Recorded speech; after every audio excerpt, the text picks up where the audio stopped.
अस्सलाम वालेकुम स्टूडेंट्स। मैं आज फिर आपके सामने सईद मुनीर हुसैन इंग्लिश का दूसरा लेसन जो है वो लेके हाजिर हूँ। मुझे उम्मीद है कि एक दिन पहले जो हमने आपके साथ एक लेसन 10 मिनट बनारस शेयर किया था वो ज़रूर आपको पसंद आया होगा और आपने ज़रूर उससे मुस्तफ़ीद हुए होंगे और आपने वो देख के सही मायने में कुछ न कुछ सीख हासिल की होगी।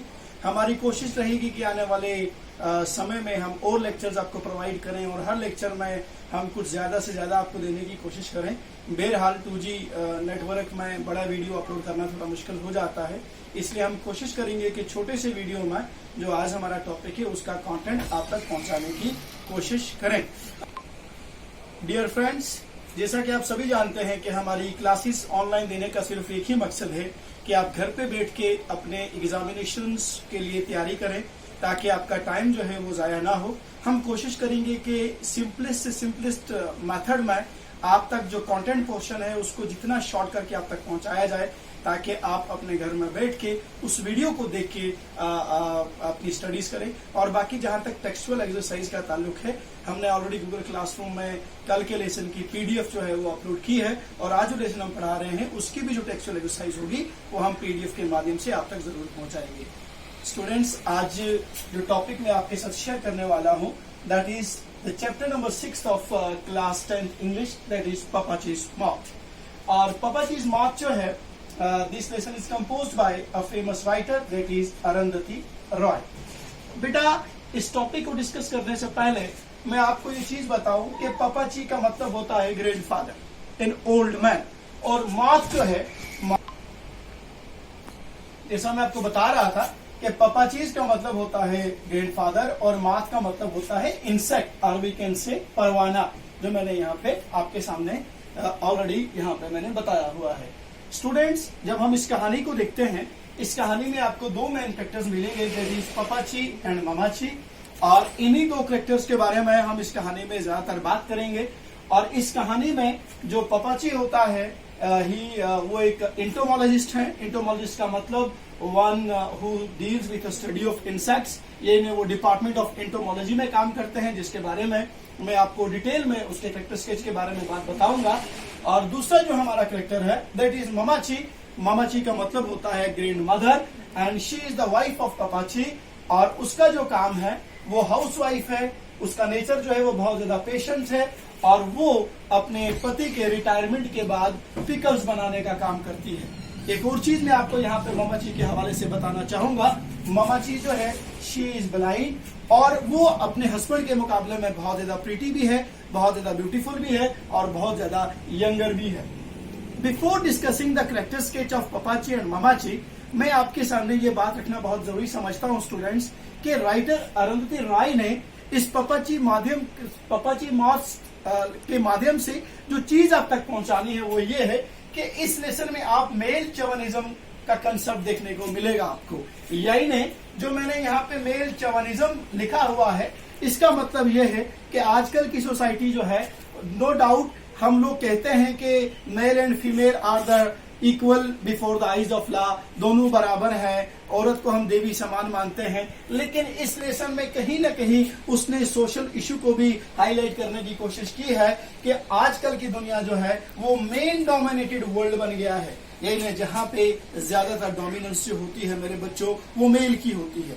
इस कहानी में भी आप देखेंगे कि इन दोनों कपल्स के बीच में जो पापाची होता है वो अपने आप को डोमिनेंट कैरेक्टर के तौर पे पेश करते हैं। वो अपने आप को अपनी वाइफ के मुकाबले में बहुत ज्यादा सुपीरियर समझते हैं और अपनी वाइफ को इन्फीरियर समझते हैं, अपनी वाइफ के साथ किसी भी काम में हाथ नहीं बटाते हैं। इसका मतलब राइटर ने यहाँ पे मेल चवनिज्म का कंसेप्ट जो है वो आपको देने की कोशिश की है। दूसरी चीज जो मैं आपके सामने बात करूंगा वो ये है कि राइटर ने इसी लेसन के माध्यम से सोशल इश्यूज को, ये कौन सा सोशल इश्यूज, अगर मैं आपको बताऊं, डोमेस्टिक वायलेंस, डोमेस्टिक वायलेंस का मतलब होता है मेरे बच्चों कि आज हम लोग देखते हैं कि हमारे घरों के अंदर औरतों के साथ जो अत्याचार होता है, कहीं ना कहीं पति के तरफ से, ससुर की तरफ से, सास की तरफ से, व्हाटसोएवर जो भी फैमिलीज में हमारी औरतों के साथ अत्याचार होता है, तो राइटर ने उन सोशल इश्यूज को भी इस लेसन के माध्यम से आप तक पहुंचाने की कोशिश की है। लेकिन यहाँ राइटर जो है वो डायरेक्टली उन फैमिलीज को क्रिटिसाइज नहीं कर रहा है, बल्कि स्टेबल सजेशंस के जरिए, इस कहानी के जरिए आप तक ये बात पहुंचा रहा है कि किस तरीके से फीमेल्स के साथ डोमेस्टिक वायलेंस होता है। डियर स्टूडेंट, इस लेसन में आथर ने सबसे इंपॉर्टेंट बात जो की है, आथर ने एक इंसान के बिहेवियर को, यानी एक इंसान के बिहेवियर को डिफरेंशिएट किया है। यानी author has differentiated between the outward elegance of person and his private behaviour. कहने का मतलब मेरा मुद्दा ये है कि यहाँ पे राइटर ने आपके सामने ये बात रखने की कोशिश की है कि एक इंसान का बिहेवियर जो है वो डिफरेंट तरह का होता है। यानी अपने घर में उसका एक बिहेवियर होता है और घर के बाहर दूसरा बिहेवियर होता है। यानी हम कहने का मतलब और मुद्दा ये है कि हम एक इंसान के आउटवर्ड बिहेवियर को देख के उसकी पर्सनैलिटी को अज्यूम नहीं कर सकते हैं। जैसे पापाची जो है, नो डाउट जब हम इसकी कैरेक्टर स्केच के ऊपर आएंगे तो मैं आपको बताऊंगा कि ही वॉज एन रिटायर्ड डायरेक्टर। तो जब हम पोस्ट डायरेक्टर देखते हैं तो हमें ये लगता होगा कि वो बहुत अच्छा आदमी इंसान होगा, वो बहुत ग्रेट इंसान होगा, पढ़ा लिखा इंसान होगा। लेकिन फिर जब हम जाके कहानी में ये देखते हैं कि उसका बर्ताव उसकी बीवी यानी मामा जी के साथ कैसा था, तो हम लोग यहाँ पे कंफ्यूज हो जाते हैं कि पापा जी का कैरेक्टर ऑफिस में कुछ और था और घर के अंदर कुछ और है। इन राइटर ने यह भी समझाने की कोशिश की है कि हम एक इंसान के आउटवर्ड बिहेवियर से उसकी रियल पर्सनैलिटी को अज्यूम नहीं कर सकते हैं। स्टूडेंट्स, तो जैसा कि मैं आपके सामने बात कर रहा था, इस कहानी में जो दो मेन किरदार हैं वो है पापाची और मामाची। अब हम लोग इस कहानी के बारे में मैं आपको थोड़ा सा एक मिनट में ब्रीफ बता देता हूँ। This is the story of a couple between Pappachi and Mammachi. Pappachi जो है वो रिटायर्ड इंटोमोलॉजिस्ट डायरेक्टर हैं और रिटायरमेंट के बाद वो अपने गांव आयमन में आके जो है सेटल हो गए हैं। और उनका जो नेचर है वो इगोइस्टिक नेचर है, जीलियस नेचर है। अपनी वाइफ के साथ बिल्कुल भी वो कॉपरेट नहीं करते, अपनी वाइफ से वो जीलियस हैं और उनकी वाइफ जो है पिकल मेकिंग करती है, उसकी बहुत ज्यादा पॉपुलरिटी हो जाती है जो पापाची को बर्दाश्त नहीं होती। और पापाची हर नाइट को अपनी वाइफ को गुस्से से फ्लावर बेस्ड वॉइस के साथ मारता रहता है, लेकिन उसकी वाइफ में इतनी पेशेंस होती है कि वो उसे कुछ नहीं बोलती। और इस कहानी में ये भी है कि पापाजी के नेचर आप यहाँ से भी देख सकते हैं कि कई बार वो अपने वरांडे पे बैठ के अपनी शर्ट के बटन जो है वो सिप करता रहता है, लोगों को ये दिखाने के लिए कि मेरी वाइफ जो है बिल्कुल मेरा ख्याल नहीं रखती है। और एक बार उनका जो बेटा चकू जो ऑक्सफोर्ड में पढ़ने गया होता है वो घर में आता है और ये देखता है कि पापाजी मेरी माँ के साथ अत्याचार कर रहा है। अपनी माँ को देखता है कि बाप मेरा उसको बहुत मारता है, तो वो उसका बाजू पकड़ लेता है। और उसके बाद राइटर लिखती है कि देन पापाजी नेवर स्पोक टू मामाची, कभी उसने बात तक नहीं की एंड इवन कभी उसके साथ मारा भी नहीं और बात भी नहीं की। एंड लास्ट पे हमें ये भी देखने को मिलता है कि व्हेन पापाची डाइड तो मामाची जो है वो वेल करती है, बहुत ज्यादा रोती है। और जब उसे पूछा जाता है कि व्हाई यू आर वीपिंग, ये तो आपको बहुत मारता था, उसने कहा नहीं, मैं इसलिए नहीं रो रही हूँ कि ये मुझे मार रहा था, बल्कि मैं इसलिए रो रही हूँ कि मैं इसकी आदी हो गई थी। I was used to that very beatings. तो स्टूडेंट्स, मैं कैरेक्टर स्केच ऑफ पापाची के ऊपर थोड़ा सा आना चाहूंगा कि हम लोग अब पापाची और मामाची के कैरेक्टर स्केच के ऊपर बात करेंगे। ये ना जैसा मैंने आपके सामने पहले ही शेयर किया हुआ है कि जब हम पापाची की बात करते हैं तो he was an retired government officer. ये वो एक गवर्नमेंट ऑफिसर थे। He join service during British period, ये ब्रिटिश एरा में उन्होंने ये सर्विस ज्वाइन की थी और वो डिपार्टमेंट ऑफ एंटोमोलॉजी में एज ए डायरेक्टर काम करते थे। और जब ब्रिटिश चले गए तो उनकी प्रमोशन हो गई, वो डिपार्टमेंट ऑफ एंटोमोलॉजी में डायरेक्टर की पोस्ट पे चले गए। और ड्यूरिंग दैट एरा उन्होंने एक नई स्पीशीज ऑफ माथ जो है इन्वेंट की। इस माथ का मतलब उन्होंने एक नया परवाना जो है उस स्पीशीज को डिस्कवर किया। लेकिन अनफॉर्चुनेटली जब उन्होंने महकमे के बाकी लोगों से बात की तो उन लोगों ने इसको इनकार कर दिया कि नहीं, ये species of math already exist करती है। लेकिन बाद में जब पापाची रिटायर हो गए तो जो उनका जूनियर फेलो था, इसका कैरेक्टर जो है, इसका जो क्रेडिट जो है वो उनके जूनियर फेलो को मिला, जिसकी वजह से पापाची के जिंदगी में और उसके दिल में एक बिटरनेस जैसी आ गई, यानी कड़वाहट जैसी आ गई। आप सभी जानते हैं कि हमारी जिंदगी में जब हम कोई कोशिश करते हैं और हमें उस कोशिश का सिला नहीं मिलता है तो हमारा दिल दुखी हो जाता है और हमारा बिहेवियर बदल जाता है। तो पापाची के इस खड़ूस नेचर की एक वजह ये चीज भी थी, यानी जो उन्होंने वो डिस्कवर किया था माथ, उनका क्रेडिट जो है वो उनको नहीं दिया गया था। तो बेटा रिटायरमेंट के बाद पापा जी जो है वो दिल्ली छोड़ के Ayemenem is a place in Kerala, वहां चले गई अपने घर पे सेटल रहने के लिए। और उनकी जो बीवी थी मामा जी, वो रिटायरमेंट के बाद उसने पिकल्स बनाने का काम स्टार्ट कर दिया। और वो इतना अच्छा पिकल्स बनाती थी and she was so hard working woman कि उसकी बहुत ज्यादा पॉपुलरिटी होने लगी, उसको बहुत सारे ऑर्डर्स आने लगे।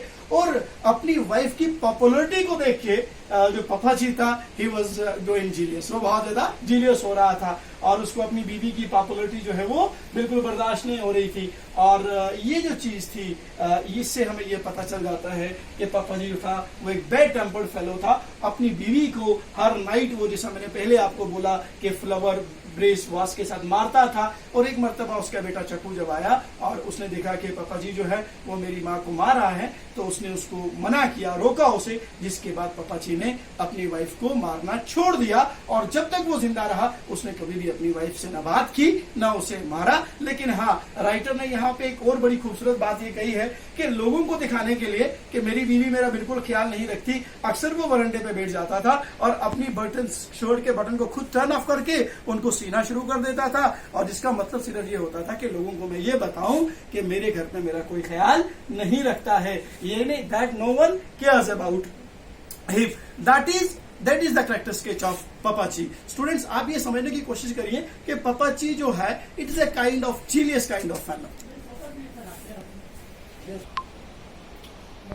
अब स्टूडेंट्स, हम लोग डिस्कस करेंगे after discussing the character sketch of Pappachi. अब हम लोग बात करेंगे कैरेक्टर स्केच ऑफ मामाची। जैसा कि मैंने पहले आपसे बताया कि मामाची जो है वो पापाची की वाइफ है और ये 17 साल यंग थी अपने हस्बैंड के मुकाबले में, और उसका हस्बैंड जो था वो उससे 17 साल बड़ा था। She still looked young when her husband was in old age. And when I'm talking about the elegance and beauty of Mamachi, तो यहाँ राइटर ये बता रहा है कि she still quite young. And अब सी बात है, जो औरत 17 साल छोटी होगी अपने हस्बैंड से, तो वो बहुत प्रीटी और यंग दिख रही होगी। After the retirement of her husband, पापा मामाची जो है शी स्टार्टेड मेकिंग पिकल्स, उसने अचार बनाना स्टार्ट कर दिया। और वो इतनी मेहनती औरत थी, she was so hard working woman कि उसका बिजनेस जो है वो विथ एवरी पासिंग डे जो है बहुत ज्यादा फ्लोरिश होता गया। लेकिन स्टूडेंट्स, मैं आपको ये बात बता दूं कि मामाची जो थी she was very sober in nature. On the other hand, जो उसका हस्बैंड था, he never helped her in her work. इन्हें कभी भी पापाची ने मामाची की हेल्प नहीं किया अचार बनाने में। And you know why? Because Pappachi को लगता था ये उसकी शान के, उसकी पोजीशन के खिलाफ है। He was considering helping her wife is a sense of inferiority. यानी उसको अपने ऊपर एक सुपीरियरिटी कॉम्प्लेक्स था, जो मैं पहले बता चुका हूं, that he was dominated by male chauvinism. यहाँ पे मैं एक और चीज बताऊंगा आपको, that she was always a victim of Pappachi's bad temper. मैंने पहले भी आपको बताया स्टूडेंट्स कि जब हम मामाची के कैरेक्टर की बात करते हैं तो मामाची हमेशा विक्टिम रही है अपने हस्बैंड के बैड टेम्पर की। यानी उसका हस्बैंड जो है उसने कभी उससे अच्छे तरीके से बात नहीं की, कभी उसको सपोर्ट नहीं करा। और जैसा मैं पहले आपको बता चुका हूं कि हर नाइट को वो उसे vase flower, brass vase flower से मारता था और बहुत ज्यादा अजियत पहुंचाता था। लेकिन सी द कैरेक्टर ऑफ मामाची, शी नेवर प्रोटेस्टेड अगेंस्ट मामाची। उसने कभी भी अपने हस्बैंड के खिलाफ प्रोटेस्ट नहीं किया। वो उसके हस्बैंड ने जो कुछ भी किया वो बेयर करती रही। और उसके बाद वो इन सब चीजों की आदी हो गई थी। एंड लास्ट पे जब पापाची मर जाता है तो वो बहुत ज्यादा वीप करती है। और वीप करने के बाद जब उसे बताया जाता है कि वाई यू आर वीपिंग, तो वो ये बोलती है कि I was use to all this, मुझे अपने हस्बैंड की आदी सी हो गई थी। इससे ये भी पता चल जाता है कि औरत के अंदर पेशेंस और सब्र कितना ज्यादा होता है। तो स्टूडेंट, इस लेसन में फिलहाल इतना ही। मैंने आपको बताया कि पापाची एंड पापाचीज माउथ जो है अरुंधति राय ने कंपोज किया है। It is the story of two couple, Pappachi and Mammachi. और राइटर ने इस लेसन के माध्यम से डोमेस्टिक वायलेंस का कंसेप्ट, मेल शोविनिज्म का कंसेप्ट, एक इंसान का आउटवर्ड बिहेवियर और इनवर्ड बिहेवियर को यहाँ पे आपके सामने पेश करने की कोशिश की है। हमने भी एक छोटी सी कोशिश की कि आप तक ये चीज पहुंचाएं और हम उम्मीद करेंगे कि आपको ये टॉपिक जरूर समझ में आया होगा।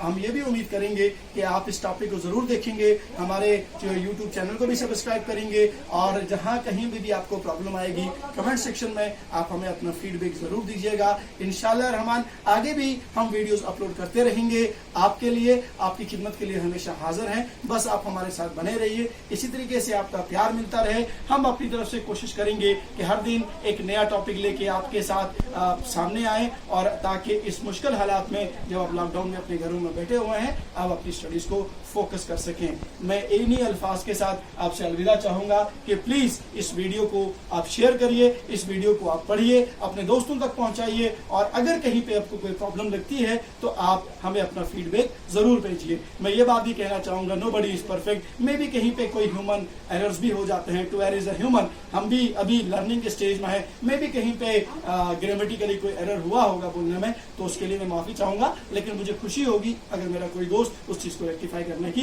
कोशिश करेगा। तो इन्हीं अल्फाज के साथ स्टे ब्लेस्ड, स्टे होम, अपने घरों में रहिए, अपने परिवार का ख्याल रखिए और अपनी पढ़ाई को जारी रखिए। इंशाल्लाह कल फिर मिलेंगे आपके साथ एक नए टॉपिक के साथ, फिर बात होगी, तब तक के लिए खुदा हाफिज।